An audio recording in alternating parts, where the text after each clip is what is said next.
गीताध्यायनशीलस्य प्राणायाम परसस्य च नैव सन्ति पापानि पूर्वजन्म कृतानि च। नियमित गीता अनुशीलनकारी व्यक्ति पूर्वजन्मेर कृत पाप कर्मेर रियाक्शन भोग करें।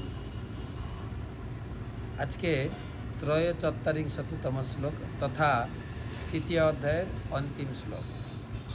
एवं बुद्धे परं बुद्ध्या संस्तुभ्यात्मनमात्मना जहि शत्रुं महाबाहो कामरूपं दुरासदम्।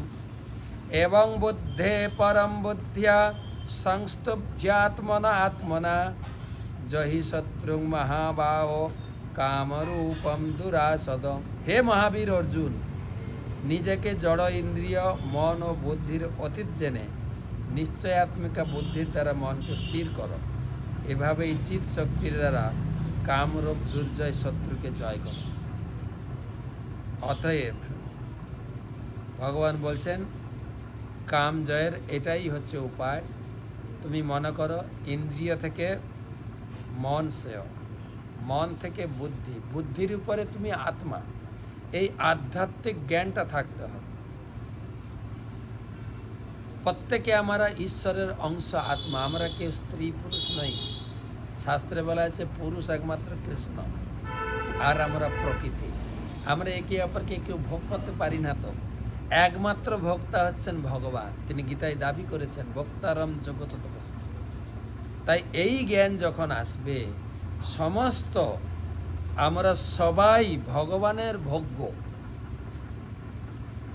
কোনো পুরুষ যেন না মনে করে স্ত্রী আমার ভোগ্য, বা স্ত্রী যেন মনে না করে স্বামী আমার ভোক্তা। না, ভোক্তা হচ্ছেন ভগবান। শিল প্রভুপাদ যখন প্যারিসে মন্দির প্রতিষ্ঠা করেছিলেন, প্যারিসের বিগ্রহের নাম রাখলেন রাধা প্যারিসেশ্বর। প্যারিসের মহিলাদের দেখতে খুব সুন্দর।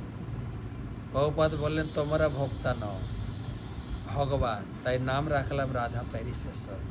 এই বিদ্যা যখন তোমার আসবে যে আমাদের সকলের ভোক্তা ভগবান, আমি তো আত্মা, তখন তুমি কামকে জয় করতে পারবে এই আধ্যাত্মিক জ্ঞানের দ্বারা।